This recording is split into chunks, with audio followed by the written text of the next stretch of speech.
So let's dive right into our word this morning. We are in the midst of our current series called Go. And today we're going to specifically look at the heart of mercy. And next week we're going to look at justice. But last week, if you remember, we looked closely at becoming good news.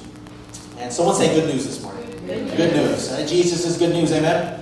And so we looked at that, right? We've been looking at the reality that people will always be drawn to good news when they see it in action. Jesus had more, he had more than just a message of good news. Jesus became good news everywhere he went.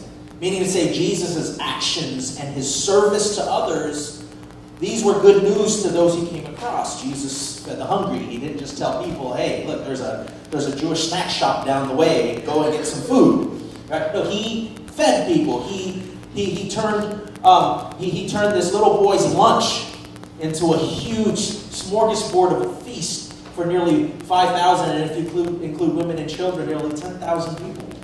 Jesus didn't just say, hey, go get something to eat. He said, hey, let me feed you. And he did that through his disciples. Jesus embraced the least of these.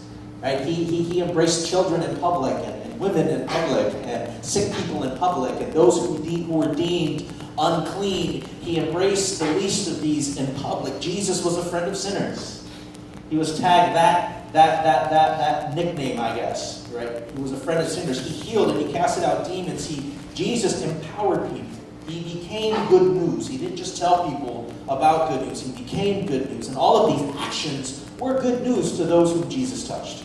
And if we're going to effectively reach people with the gospel, our message of godly hope and love need to be backed by our actions. Amen? Someone say actions. Right? We've been looking at a couple of verses, right? That says faith without action is what? It's dead. James also said that if you know the good to do and you don't do it, you're sinning. And so the Christian faith, I can argue that it's all about actions. Because if you don't back up your words with actions, then our faith means nothing. Again, it means that it's dead. In other words, the gospel is more than just what we say, it's equally what we do. So going back to mercy and justice. Mercy and justice are common themes found throughout the pages of the scripture, both describing the reasons and methods for engaging the need around us. Mercy and justice are two themes that are inescapable when we read through the narratives of the Bible. I love that. I love every time I read from the Old Testament to the New, you find these themes constantly repeating itself. Mercy and justice. Right? Mercy specifically is most often translated to mean kindness and goodness and compassion. Kindness, goodness, and compassion as it relates to what we've been talking about these past couple of weeks. Mercy is the heart and motivation behind the action, behind the go, if you will. And mercy, if you want to look at the Hebrew definition of mercy, mercy is literally meant to mean to bow the neck of courtesy, to be kind. And so when you look at both our definition and the Hebrew definition, it centers around this idea of your actions, right? Extending actions of grace and courtesy and kindness and compassion toward other people. And here's where the two sides of the same coins meet, if you will. In order to seek justice, we must first understand mercy. Amen? Are you guys still tracking? Right? You can't really separate the two. A lot of times we do, though. A lot of times we want to just go straight to the justice without mercy. And sometimes we want to lean heavily on the mercy side without granting justice. And the two have to be equally meshed. Tim Keller once said this: mercy is a command of God, yet it cannot simply be a reason or a response to a demand. It must arise out of hearts made generous and gracious by an understanding and experience of God's mercy. It is the hearts of the people that must be melted until they ask, where or who is my neighbor? Meaning to say, when we understand that God has shown us mercy. How many of you have received mercy from God? Yeah, when we understand that God has shown us mercy, when we understand that He has shown us kindness, when He has shown us goodness, when we understand that He has shown us compassion, when we understand that God, as the Hebrew word defines it, that God has bowed down in courtesy, if you will, that He's bowed down in service, in love, and in kindness for us. And for us to look at that, for us to best understand that, our response should be nothing short of reciprocating that mercy toward Him and toward others. That's how it works, right? His love is unconditional. He'll love us regardless.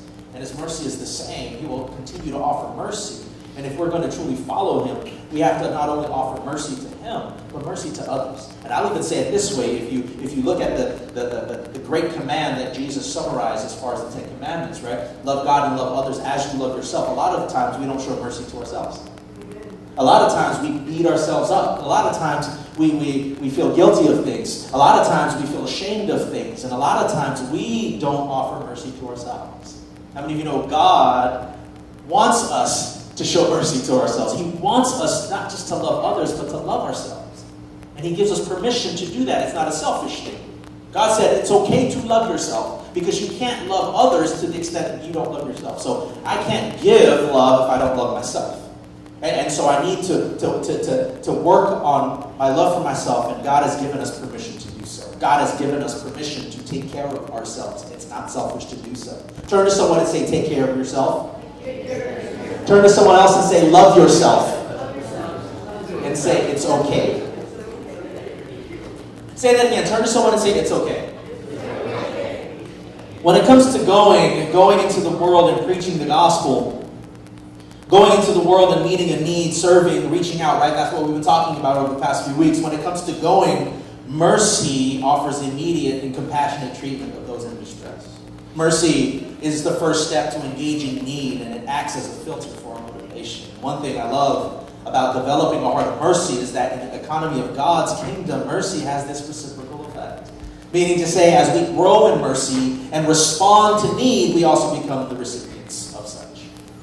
If we're going to truly walk the line of God in terms of mercy, then we have to understand that when we offer mercy, then we're also the recipients of that. Listen, the motivations that Jesus emphasized the most in his teachings and that were reflected in his life were both love and mercy. And although God is just, how many of you know God is just? Right? He is a just God, but his mercy is abundant as well. Together, they give a true picture of his love with a good balance, not just of grace and truth as we've been talking about, but a good balance of mercy and justice. Yes? Through mercy and justice, we end up seeing a true image of God, which of course we hope to mirror. Micah 6:8 says, he has shown you, O mortal. Someone say mortal. Mortal. What is good? And what does the Lord require of you? To act justly and to love mercy and to walk humbly with God. If we're going to truly reflect the image of God, having mercy and seeking justice for the wrong, these have to be part of our DNA. Mercy and justice need to be part of our DNA. Mercy and justice must be synonymous with our outlook on life and on others. So throughout this series, right, we've been asking a couple of questions and having a dialogue. Can we pause for a moment and have a dialogue again? Can we chat a little bit? We've been asking random questions. I want to ask this morning, how has God shown you mercy in your life? Let's pause for a moment, give you a chance to kind of think about that a little bit. Think about your life, and some of us have come from pretty horrible lives, and some of us would consider ourselves pretty messed up. But God has offered us a second chance. And so I want us to have a dialogue a little bit for those of you brave enough to share how God has shown you mercy. And so I want to open it up to you guys. How has God shown you guys mercy? I'm just going to share a quick testimony on how God showed me mercy. It was 2 years ago when I was kind of feeling down myself, and I was kind of drifting away from the path of God. I gave up on myself, trying to change my own will. Unfortunately, that didn't work. But he showed me mercy. I was involved in an accident, a car accident, and I was at the wrong place at the wrong time. And due to the actions that I had directed here too. But he tells us, the Holy Spirit will tell you, you're not doing the right thing. This is not you anymore. So I was uncomfortable, but I let my friend take the wheel after I already knew that I had hid the keys away from her. It wasn't okay for her to drive, but I kind of did it. So anyway, to make a long story short, I was already feeling bad for the action that I had committed, but we had a tragic accident. I knew that accident was ahead of me because we were going towards the pole, and I see myself, it was like in slow motion. I knew that if I hit that pole, I was going to die because I was in the And believe it or not, God in his mercy and his love and greatness that he is, I heard his voice and just tell me, you know how in the Bible it says, that he holds us in his hand. In his hand, he literally, I felt his hand pick me up, and it's just still, I don't know, in a loving way, he told me. He's like, Lucia, what are you doing here? You don't belong here. But regardless to where I was, he still had mercy on me. He was still showing me love, that even though I was drifting away and I was falling back again in sin, he had mercy on me and he reached out to me. And then the minute I heard his voice, because I was crying out to God, I'm like, God, forgive me, this is not me, this is not who I am anymore. And when I heard his voice, immediately a car came through my passenger side, hit the car, which that impact was the one that stopped me from her heading into the post, because I would have died. So I just want to let you guys know that he has mercy on those that, he has mercy on us. His love is I can't explain it. It's just, he has mercy on us. Even though when we're drifting away, he tells us, you know what, come back to me, you're mommy. And I just wanted to share that. Something just made me share it. And he's full of mercy each and every day. And sometimes we just have to remind ourselves that he's there. He's there. Whether we feel him or not, he's there. Just remind yourself he's there. Thank you. Anyone else? How has God shown you mercy?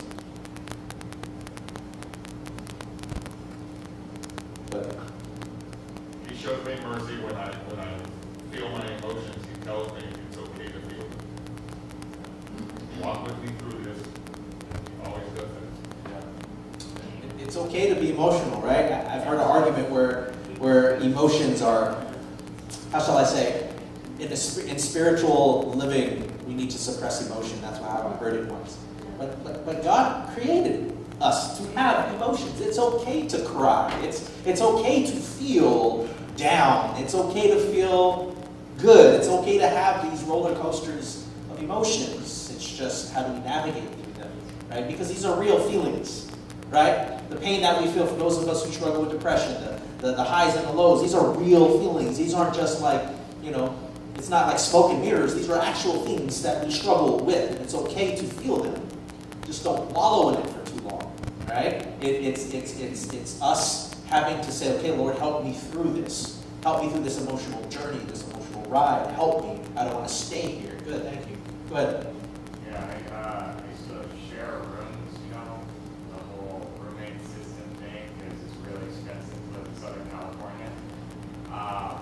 That really didn't work out for me. I ended up moving into a car, and God moved me from a car into an RV that I can actually afford to stay in Southern California. In a good neighborhood, with a good school system, really close to the beach, just lovely weather. Amen. Anyone else? How has God shown you mercy? Go ahead. I just have to thank my husband, and even though, we're both divorced, and, through a lot of prayer and forgiveness in spite of divorce, he blessed me with an amazing husband, and an amazing stepdad for my kids, and just through my mistakes in life, my consequences, he was still with me through those, and blessed me immensely. 1996, I almost drowned, and I mentioned earlier I can't swim, and I still can't really swim. I mean, I can go underwater and swim across the pool, but if you're in the ocean and you can't swim, I don't suggest going into the ocean if you can't swim. But hey, 1996, it was my second year, maybe first year of college. We were at Huntington, and we were trying. Me and my friend and I went out and we tried to hit some waves on the bodyboard, and he didn't know I couldn't swim. That was a secret that I kept to myself. Because, it's not something that you go and admit to everybody, especially when you're at the beach.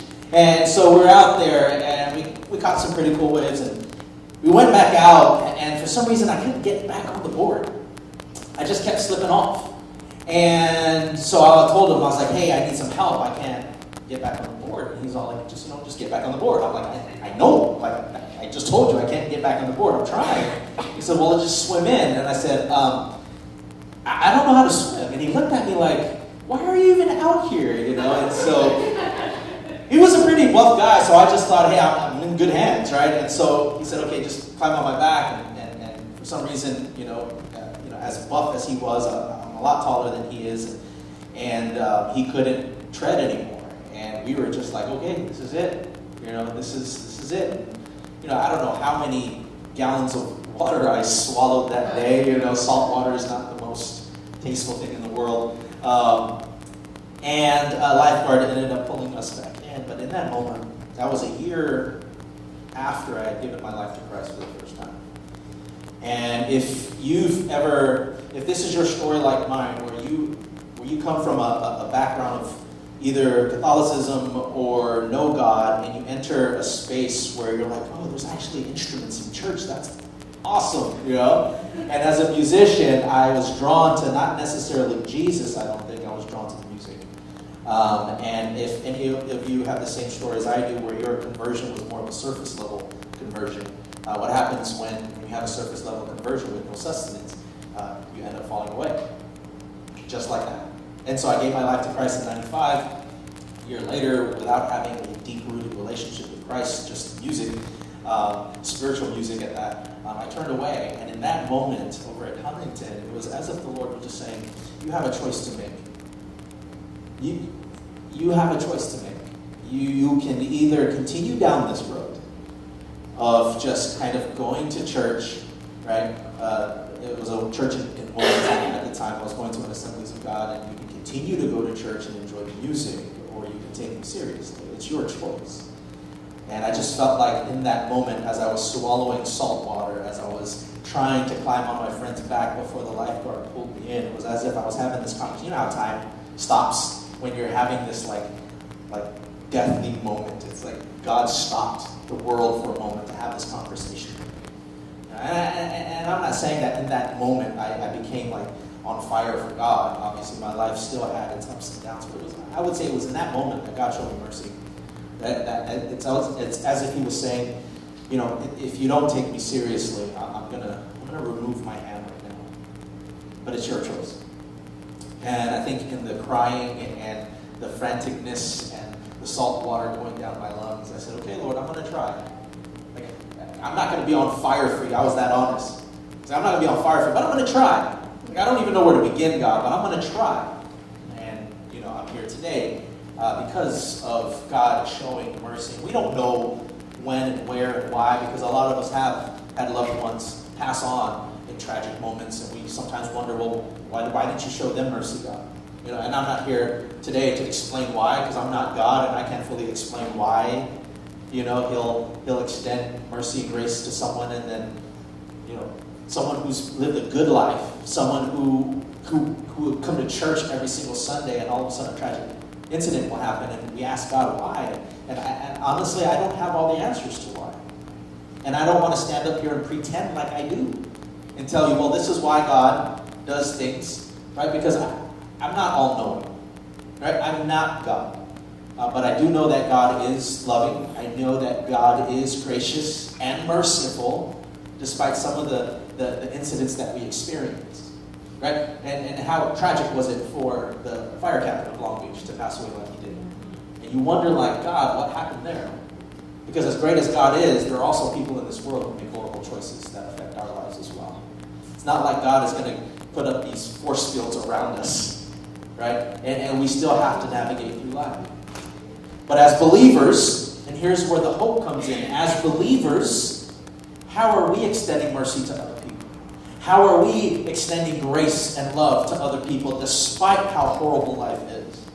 My brother-in-law is a detective for LAPD, and he's over in South Central. And man, every day, like when I know he's out there, I'm like, Lord, like protect this man, because my sister would be devastated if he never came home on a particular night.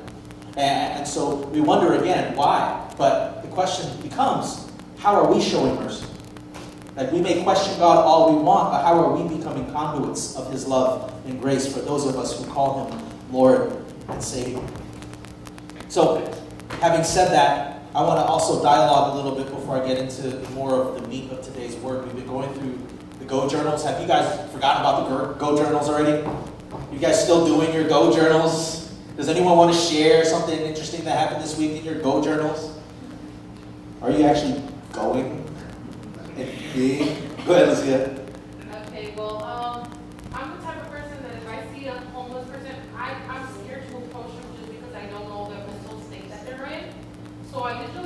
by them and just pray in silence, or give them money. Oftentimes just give them money and pray in my head. But this time I did have the courage, I saw somebody laying in the street. First he was across the street, and then I just kind of just walked by there and prayed in my head. And then again, I went to the store, and then I seen him like right there in the corner. I'm like, okay, now it's time. So I finally had the courage, to listen to God and say, go. And the fear went away. I actually approached him and I said, can I pray for you? And I got him something that I had got for me to eat, and I gave it to him. But I had the courage to go up to him and not be scared and pray for him. And he said, yes, please, and I was like, wow, it's not that bad. Yeah. So there. Yeah. Thank you for sharing. So the more we go, right, the more the fear of the unknown will melt away. Anyone else want to share their? I worked in the emergency room, and I had a patient come in, and she was a lady, her and her daughter were on the way to Disneyland.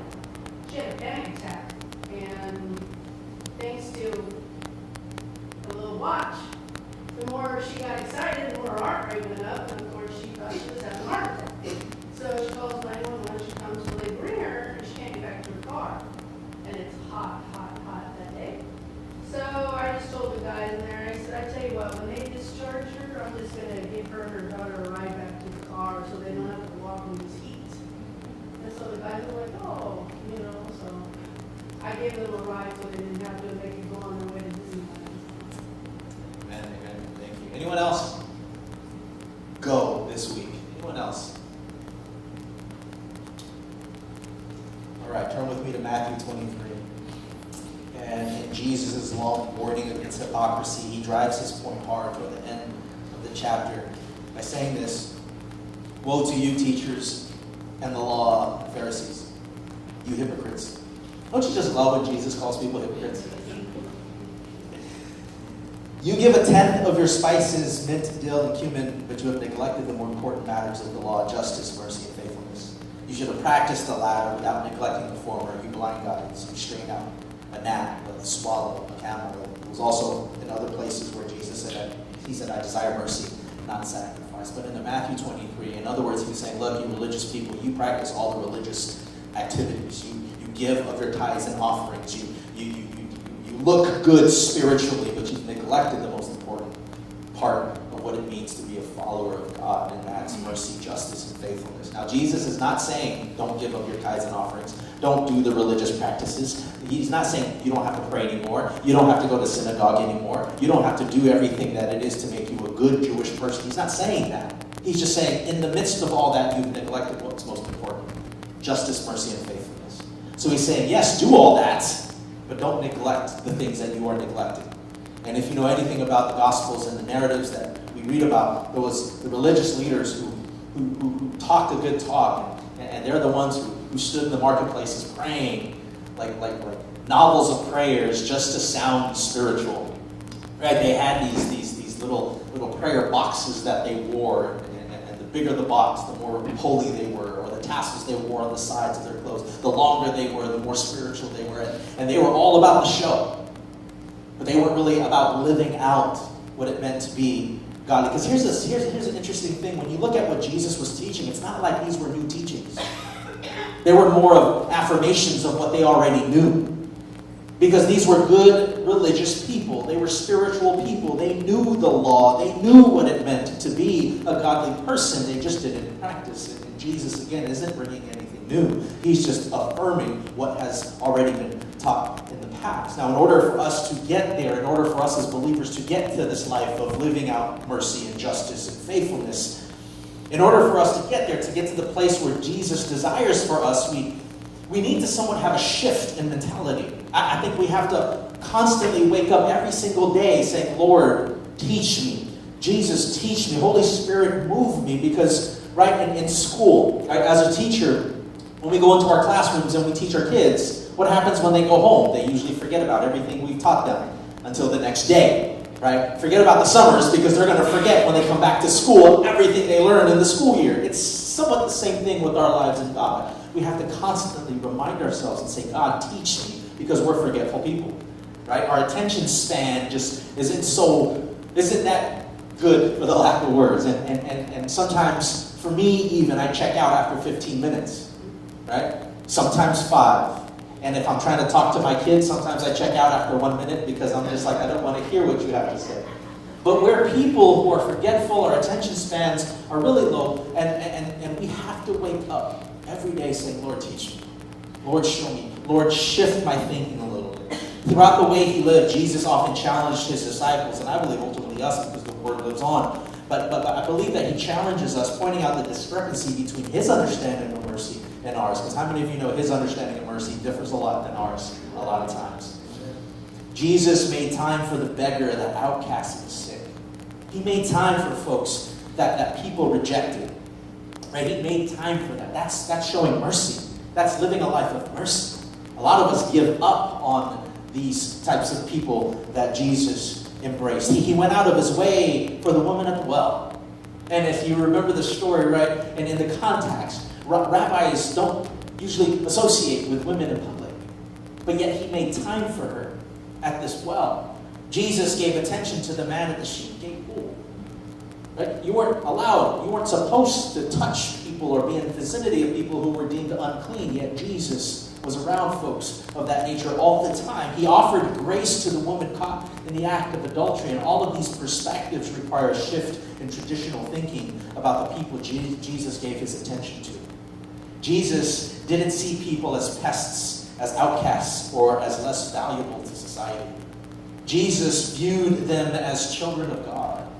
Jesus viewed folks who the religious people or the high society people gave up on. He viewed these folks worthy of his attention, and he treated them as his friends. Listen, when we begin to see need as opportunity to live out the gospel, then we'll begin to see people differently. We'll begin to put names to faces. We'll begin to hear the stories that we can relate to from people's lives. We'll begin to see people as Jesus did. We'll begin to see people as children of God.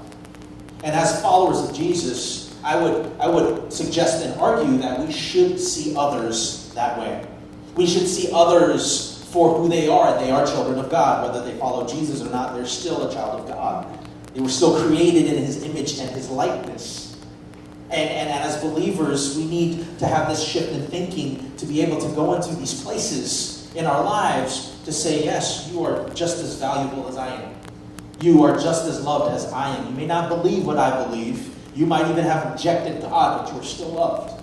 You are still worthy of his love. And you are still, for the lack of words, worthy of my attention and my presence in your life. You see, when it comes to non-believers, when it comes to those who don't believe what we believe, think the way we think, they live a certain lifestyle that we consider ungodly, oftentimes we bypass mercy, and as believers, we jump straight to justice. And we want justice. We want them to pay for their evil life decisions. We want them to pay for not believing like we believe. And I'm not necessarily maybe speaking as a congregation, but as the generality of Christians, I think we bypass mercy a lot and want to go straight to justice. Because we feel like it's in our realm to be the justice purveyor, I guess, if you will, for those who have denied God. And we want to condemn them to hell because that's our job to do so, but it's not. I mean, if Jesus is not condemning anyone to hell, why are we as believers? Amen. And so we have to be able to, again, look at things differently. At all costs, we oftentimes want to see others pay for their wrongdoing or wrong thinking long before we show them mercy. We want them to change their ways before we're willing to embrace them, and it doesn't work that way usually. And I share this example a lot, but I want to share it again because I think it's an amazing example. And one of my very first pastors, he told me the story of this kid who met with him. And this kid was addicted to marijuana. And he said, "Hey, pastor, do I have to give up marijuana to follow Jesus?" And the pastor said, "No, you don't." And the guy's like, "You mean? What kind of church are you leading?" And he says, "Do I have to give up marijuana? Because I don't think you understood what I'm saying. Pastor, do I have to give up marijuana to follow Jesus?" And the pastor says, "No, don't." And the kid was like, "Wait, let me ask you again, pastor. You don't understand what I'm saying." And the pastor says, "No, you don't understand what I'm saying. Do you have to clean yourself up before you take a shower?" And the guy's like, "Well, no." And the pastor said, "Well, what do you do?" "I just jump in the shower, dirty and all, and then I get clean." And the pastor says it's the same thing. God's not asking you to give up your stuff right away. He just wants you to come just as you are. Come with all your mess. Because if you try to set the standard where you're going to clean yourself up first before following Jesus, you're never going to follow Jesus because you live a life of mess. But you come just as you are embraced by God, and He'll work on you. And all these things that you're addicted to, all these things that you consider unclean about yourself, God will begin working in your life. And then eventually you'll begin to desire what He desires. And all these things that you struggle with, they're eventually going to go away. But if you set the standard that you have to meet this cleanliness before following God, you're never going to follow God. And yet we put that criteria on people a lot sometimes. We say, before you can come into this church, before I can embrace you, you need to give up some things first. It doesn't work that way.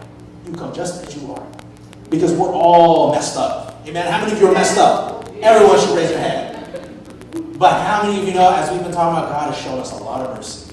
He's shown us a lot of grace. I should hear amen to that. And I don't know about you, but I've come through some mess. And I've come through some horrible things. And God has done an amazing job of being patient with me. He's been showing me some things. And so can I just say, when we put on a heart of mercy, that begins to change our perspective. True mercy changes judgment to humility. Having true mercy changes sympathy to action. True mercy changes our kingdom to God's kingdom. True mercy changes selfishness to selflessness. True mercy changes doubt to faith. Can we dive a little deeper this morning before we close out? Having said all that, mercy is more than merely an attitude. Right? It's not just changing your thinking and then believing and hoping for the best. It's more than just feeling sorry for someone. That's not mercy. Right? It's not mercy just to feel sorry for someone. Mercy is doing something about it. Right? It's the difference between sympathy and empathy.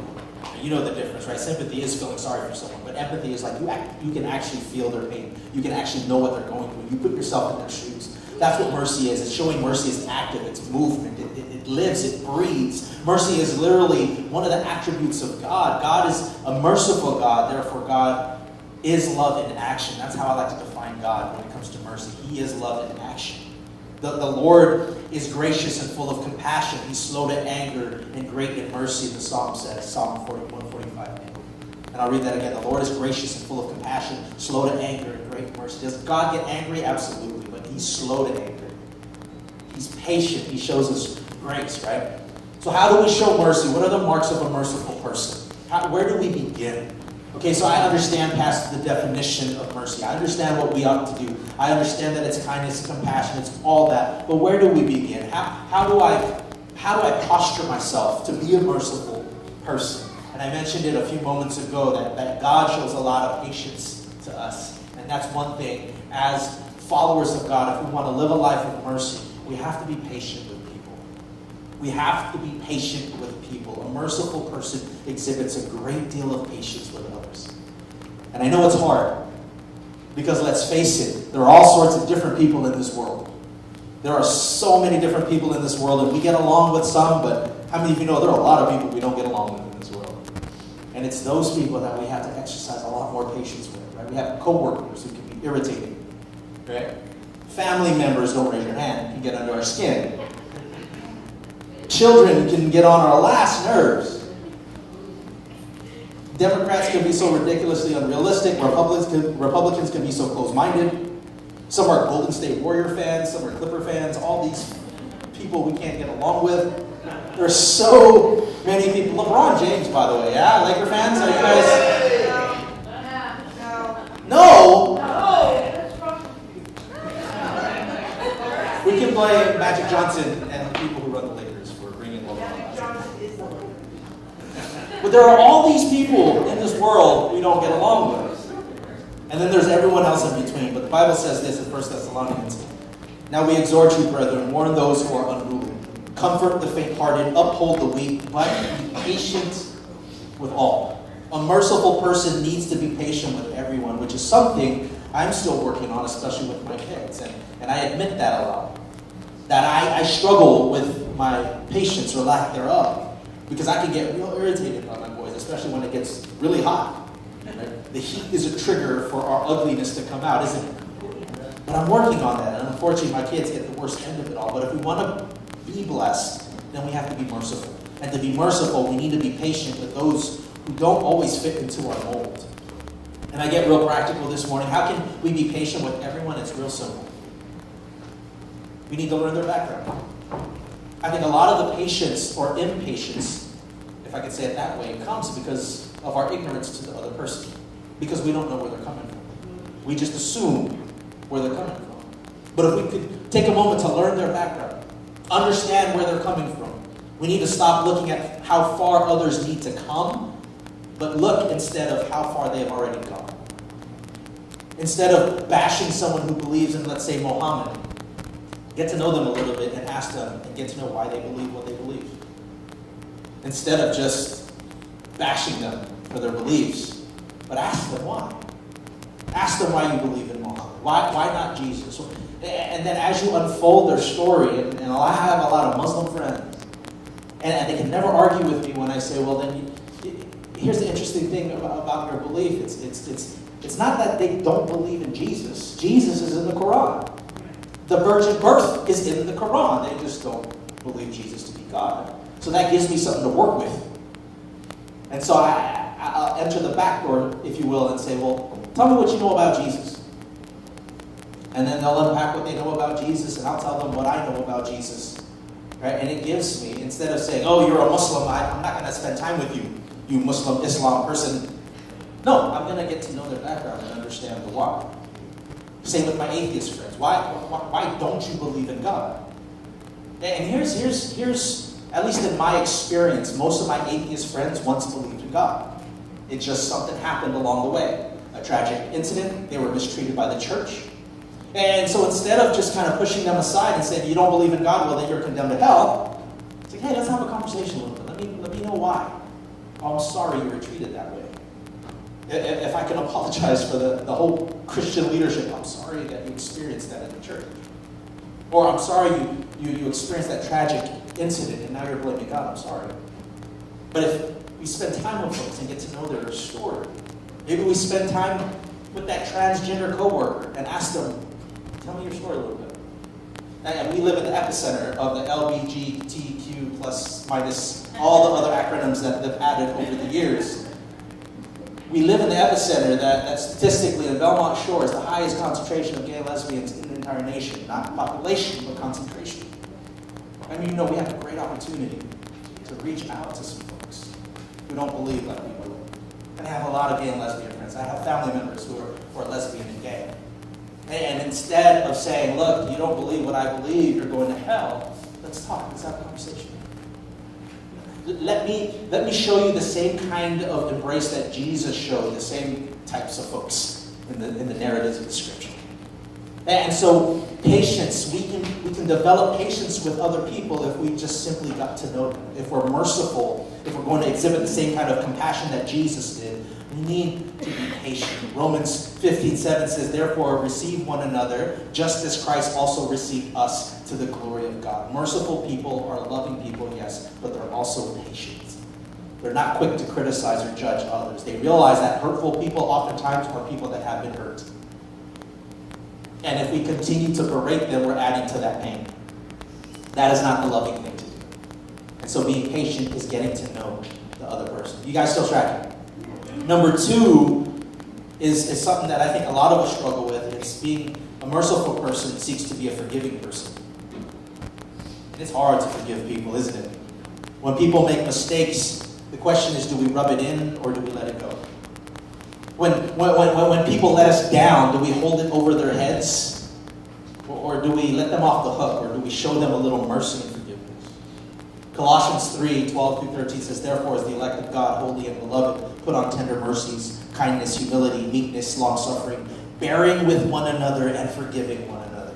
I'll say that again, bearing with one another. That's a hard thing for us to do. Bear with one another and forgiving of one another. If anyone has a complaint against another, even as Christ forgave you, so you also must do. Easier said than done, God, but that's what He commands us to do. To offer forgiveness, because why? We've been forgiven. And if there's anyone that deserves unforgiveness, it's really us, because of how much we've turned our backs on God. But He offers us forgiveness nonetheless. Isn't it interesting that when we receive forgiveness, it feels so good, doesn't it? But we're so quick to hold forgiveness. we feel like, oh, I can't forgive that person. But for those of you who've received forgiveness from a broken relationship, it just feels right. It feels good that, man, I feel good. You forgave me. Hallelujah. Amen. Kumbaya. But then we turn around and we don't offer forgiveness to other people. It's just odd. That's how we work. Does that make sense? Yeah? Meaning to say, oftentimes we're quick to want others to forgive us, but we're not quick to offer forgiveness to other people. And that's because we don't generally want to forgive. Instead, we want justice. Going back to that. We want justice, and we forget about the mercy part. And the third thing, in addition to being patient and forgiving, a merciful person is living a life of being helpful. Something as simple as being helpful. Proverbs 3 says, do not withhold good from those to whom it is due, when it is in the power of your hands to do so. Mercy is giving practical assistance. There are people who are hurting in this world, but feeling sorry for them isn't mercy, nor is it being like Christ. When we do something about it, when we extend our hands, when we seek to help and uplift others, that's what it means to show mercy, which is exactly what Jesus did. The Apostle John in his first epistle said, but whoever has the world's goods and sees his brother in need and shuts up his heart from him, how does the love of God abide in him? My little children, let us not love in word or in tongue, but in deed and in truth. Meaning to say, if you have resources to help someone, but decide not to, how is that loving? How is that being helpful? How is that being godly? John Wesley once said this, do all the good you can, by all the means you can, in all the ways you can, in all the places you can, at all the times you can, to all the people you can, as long as you ever can. Sounds like a Dr. Seuss book, doesn't it? But it's true. At every opportunity you can, you should do good. It's the whole Good Samaritan story, isn't it? Where the two religious leaders decided not to help, but it was the least likely of people who decided to help a person get back on his feet. He takes him to the inn and he says, hey, can you care for his wounds? By the way, here's some extra money to cover all the medical expenses, and I will be back and pay for some more if need be. That's the Good Samaritan, and that's really where we should be, looking for opportunities to do good. And in addition to that, the fourth thing, as we close, and worship team, you guys can come on up. And as simple as it might sound, a merciful person is not only patient, not only forgiving, not only helpful, but a merciful person is also friendly. Luke 6 says, and if you do good to those who do good to you, what credit is that to you? For even sinners do the same. But love your enemies. Do good and lend, hoping for nothing in return. Be merciful just as your Father also is merciful. Right? Mercy is doing good to those who do evil to you, and that's the exact opposite of what society teaches us. When people do evil to us, society says you need to pay them back. You need to get back at them. No, that's not the way Jesus taught. Even your enemies, you ought to be friendly to. You ought to show grace and mercy to. Romans 12:17 says, don't repay evil for evil, but pay evil back with good. So the next time you see someone who's constantly criticizing you, Jesus says, do something good for them. Meaning to say, when someone is criticizing you, compliment them. Well, when someone tears you down, turn around and encourage them, build them up. They're going to look at you strange. Like, what are you doing? Like, why are you being so nice to me? Well, because my God says to, and I want to live my life modeled after Jesus. You can criticize me, you can tear me down, but I'm going to do the exact opposite. I'm going to build you up, I'm going to encourage you. Because how many of you know those who criticize us, there's something deeper there. There's something usually deeper there that's leading them to live a criticizing life. And if we just choose to see that and not go underneath the surface, then we're giving up on people. And God never gave up on us. And if we're going to be followers of Jesus, we shouldn't give up on other people as well. And that means to be merciful. Again, it's returning good for you. If we want to eliminate an enemy, turn them into our friend. Smother them with kindness, because when we do, we're showing mercy. And I know I have a morning full of scriptures, but I was going through scriptures this past week. And so Solomon in Proverbs said this, if your enemy is hungry, give him bread to eat. And if he is thirsty, give him water to drink, for so you will be coals of fire on his head, and the Lord will reward you. Mercy is love in action. It's the way God treats people. Throughout the Bible, we're told how the Lord is compassionate, gracious, slow to anger, abounding in love, and full of mercy. And we should follow suit.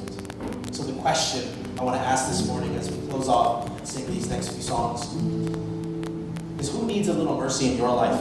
today? Who are you holding the past over their heads? Who needs forgiveness in your life this morning? I want to suggest this morning that maybe that's our go this week. Like our go in our go journals. Maybe that's where we go this week. To offer mercy and forgiveness to those who we've been avoiding. Because I don't know about you, but that's the type of church that I would love for us to be. I would love for us to be a place that is patient with other people. I would love for us to be a church that's quick to forgive. I would love for us to be a place that helps those who are hurting. A place that instead of getting even with others, will extend to them grace and mercy. We need to be forgiving people, merciful people, and then we can expect God to be mercy with us and experience His love to the full. Amen. Stand with me this morning and let's pray. Lord, I think a lot of times we forget that we have been forgiven. A lot of times in the midst of life, we forget that you are merciful and have been to us. It's easy to forget that. But in this moment, we just want to say thank you for your forgiveness. Thank you for your mercy. Thank you for your love.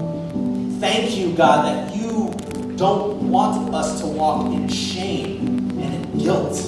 That's why you died for us, Jesus, to wipe away that shame and guilt. And so when we feel that, Lord, it's no longer, it's not from you, it's from the enemy. And so, if I can pause for a moment and pray for those in this place who are struggling with that, struggling with the lack of self-esteem, perhaps, who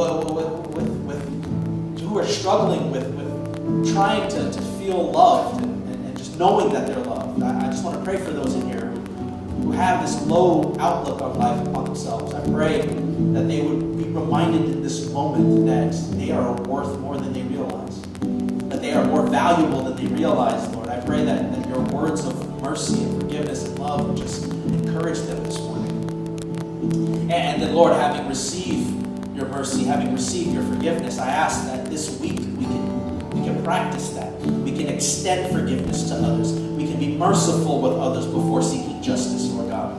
That we can spend time with people, that we can get to know people's stories, that we can, before even turning our backs on folks, that we would just stand in front of them and get to know them, that we would be the initiators of that, Lord. And so, God, as it comes to the point of living out our lives, God, may we hear the call, may we hear you to go and live this merciful life of love. We praise you, Jesus.